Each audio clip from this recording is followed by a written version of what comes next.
The Dodgers make a trade yesterday, and everybody's like, what the hell was that? Is Chip Kelly really on the hot seat over for UCLA? And some tough love for our friends in San Diego. It's over. The Chargers aren't coming back. It's time to move on with your lives. Good morning. I'm James. This is your daily dose of sports and snark for the greatest sports city in the world, Los Angeles. This is Faithful Angelenos.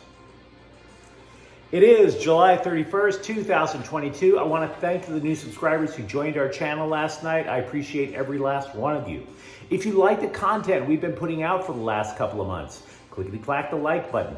Clickety-clack the subscribe button. There's a notifications bell. Hit that. It'll let you know when we drop new clips. Sharing is caring. Let people know we exist. And by all means, comment. I like making new friends.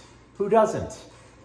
Now, before we go on to the news and notes from around LA, let's take a look at the scoreboard. Trey Turner hit his 16th home run last night, but Colorado winds up defeating the Dodgers 5-3. The Dodgers still have a 12-game lead in the NL West. In addition to that, FC Dallas, they continue their dominance over the LA Galaxy with a 1-0 win last night. The Galaxy has not won in Dallas since August of 2015. Meanwhile, today, the Dodgers are still in Colorado this afternoon. That's Tony Gonsolin, 11-1, versus German Marquez, who's 6-8. And if you're so inclined to watch women's basketball, Minnesota's playing at the Sparks at 4 p.m. The Sparks have just a half-game lead for the final playoff spot in the WNBA. So, are you like me? Do you think about the trade deadline in the major leagues like Christmas morning, like you're wearing your PJs and you're so excited you're trying not to urinate in your PJs, and then you go running down the stairs like in those old movies and start unwrapping the gifts. Oh my God, it's trade deadline day.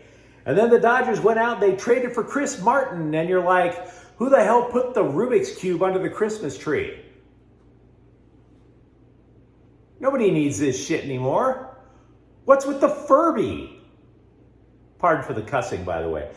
Here's the deal, though. The only reason, in my opinion, that we're probably acting that way is because we're hearing all these massive names that are out there. Your generational talents, your Juan Sotos and whatnot. And so we look at a relief pitcher like Chris Martin coming over from the Cubs, like, why do we need this guy? But it's actually probably a good move. Okay. First of all, the Dodgers only sent over a utility player, Zach McKinstry, to Chicago, who they weren't playing anyway. Martin is a strikeout guy. He has 40 strikeouts in 31 1/3 innings. And while the Dodgers bullpen has an ERA that is 6th best in the major leagues, we can't help but get the feeling that the bullpen is a little shaky. Now, is he a closer? Probably not. So you still have to go watch Craig Kimbrell pitch the 9th. But when you think about it, Martin with all those strikeouts, Martin winning a world title with the Atlanta Braves last year, I don't necessarily think it's a bad idea. Not in the slightest. Meantime, you still have to have a certain number of position players called up on the team. So they are bringing up outfielder James Outman, who will make his major league debut today. He's apparently going to start in the outfield. Los Angeles Times columnist Dylan Hernandez claims that UCLA football coach Chip Kelly is on the hot seat, which seems a little strange because if you look at last year, the Bruins had a winning record. It's true that Kelly overall in his 5 years has a losing record, but it seems to be a program that's a bit on an upswing. Having said that, Hernandez is making a financial argument. Kelly's been there for 5 years. He's the highest paid employee of all state employees. And the Bruins just chipped in $65 million for a brand new training facility. So he compared UCLA football to the high-speed rail boondoggle that's currently not working in Central California. These are arguments that I can appreciate. However, here's the counter argument that's going to pretty much undercut everything that Hernandez is writing. He says the Bruins have to win 10 games this year. Look at the schedule.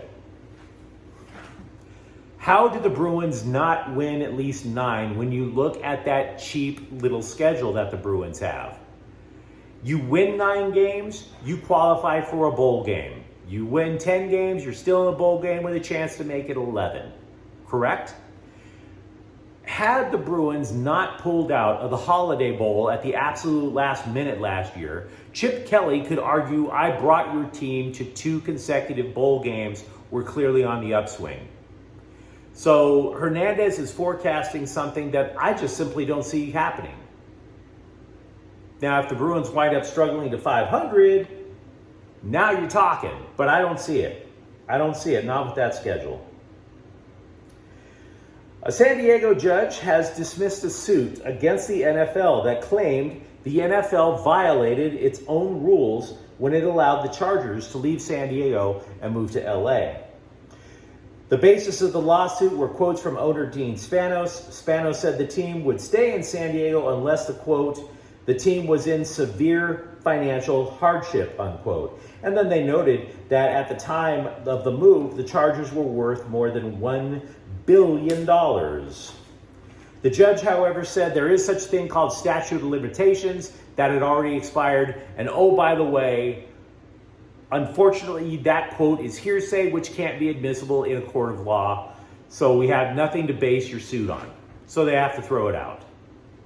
This pretty much should squash the idea of the Chargers ever coming back. And oh, by the way, Qualcomm Stadium, that rat trap that they used to play in, I've been there. The toilets alone never worked, even for Padres games. It was disgusting. It had to be America's finest city with a stadium like that. Stop it. It had to be torn down. It was torn down. They're not playing in Petco. Stop it. Move on with your lives. The Athletic, by the way, believes that the Chargers' starting 11 on defense is set. Now, I'm not naming the names, even though they listed who they think the names are going to be. The reason being that there's any number of reasons that they might not be the starters. Injuries. It's only been 3 days of training camp, so we don't necessarily know who's going to survive yet.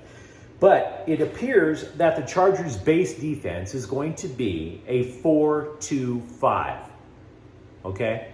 With the idea of the 5, one of the defensive backs playing the so-called star position, which is a hybrid defensive back linebacker. You can call it a 4-3 if you want. You can call it a 4-2-5. Whatever you decide is fine with me. We've also talked a lot over the last few days about the Chargers defense just dominating the offense in 11-on-11 drills during training camp, which I can appreciate. However, at some point, somebody on the offense has got to step up. And Keenan Allen, the wide receiver, asserted himself on day 3 with a couple of clutch catches. But Justin Herbert was not their best quarterback yesterday. It was backup Chase Daniel who threw the only touchdown. I'm not arguing that you bench Justin Herbert. But as time goes on, we have to wonder, is the defense that dominant, or is the offense possibly taking a step back? There's plenty of time to add before we have to ask that question. But it's one thing that might have to be considered in a few weeks. USC coach Lincoln Riley says that he's getting a little tired of Pittsburgh coach Pat Narduzzi making these crazy unsubstantiated accusations of tampering. He says he's taking these personally.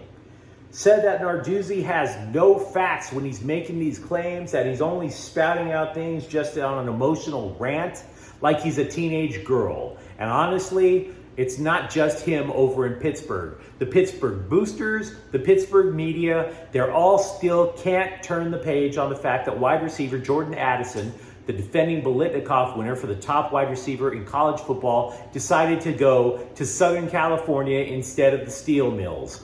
Big surprise. I can't believe it. You'd rather have Caleb Williams throwing you footballs than Keaton Slovis. My mind is blown. How could that be for Jordan Addison? But no, Pittsburgh backers, Pittsburgh medias, they've spread multiple unsubstantiated rumors about Addison. They're claiming he got a $3 million payout. They don't have a paper trail. Don't get me wrong, he might have gotten money, but we have no paper trail. You can't make that without proof. And then they're claiming that, Addison is telling people in Texas that he wished he had stayed in Pittsburgh. This is silly, pathetic gossip that you would see on a CW teen drama. We don't need it. Grow up.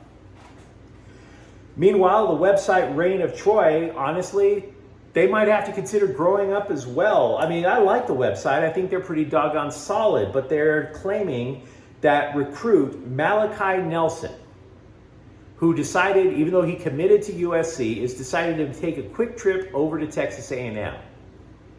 This is not good news.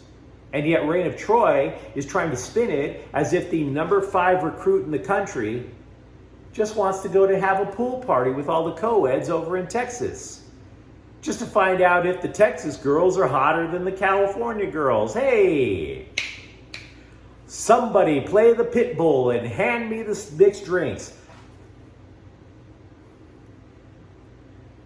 Anytime the number 5 overall recruit in the country is looking at another school, this is a red flag. This is not something that you can spin. This is a problem. I'm not saying he's leaving. I'm saying it's a problem. Texas A&M is going to make a big push. They don't have a quarterback in the recruiting class of 2023. USC has a blue chip quarterback in Caleb Williams. So Mr. Nelson might be saying, how long is it until I start? And that's a fair question. So if Texas A&M makes a strong enough sales pitch, USC has a problem there. Okay? Can't just play it off like he's trying to get a free trip. I would also say it's a problem if you think about it, because a quarterback's supposed to be a leader on a team. Wouldn't you say? I am choosing this program. I am going to lead this program. Not I am choosing this program until further notice, depending on if the chicks are hotter in Texas. Finally, the LA Times is reporting that USC President Carol Folt shut down the concept of expansion in the Pac-12 last year. The report claims that Big 12 schools allegedly wanted to join. They didn't list which ones, although they strongly hinted that TCU wanted to come to the Pac-12. And to all of that, I say, so what? It's not illegal. Nobody's being dragged into court. Nobody's going to lose their jobs. So what? The Rams cut third-year running back Xavier Jones. He missed all of last year due to an ankle injury. It's unfortunate. That's why they call the NFL a business.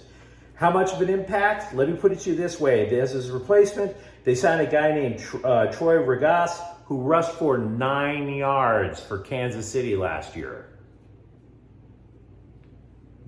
See what I'm saying? By the way, they are also going to more or less move the bone jersey out of the rotation in the upcoming season, which is why I'm wearing it today. It was one of their primary uniforms last year. They're only going to wear it twice. The, quote, modern throwback really made an impression on the fan base. You can also add Jacoby Durant to the list of eye-catching rookie defensive backs. He's a 4th rounder from South Carolina State. The Rams had 8 draft picks in the last draft. They used 4 of them on defensive backs. Durant intercepted 2 passes in Friday's practice, which was open to the public, so you now know if you were at that practice, you think this guy is the cat's meow, and I was going to say something that was a lot more X-rated. Durant has also been getting time in the so-called star position, which means that they're looking at him as a potential future defensive leader. Finally, the Clippers are talking with former Houston 2nd-round pick Zhao Qi, or Kui.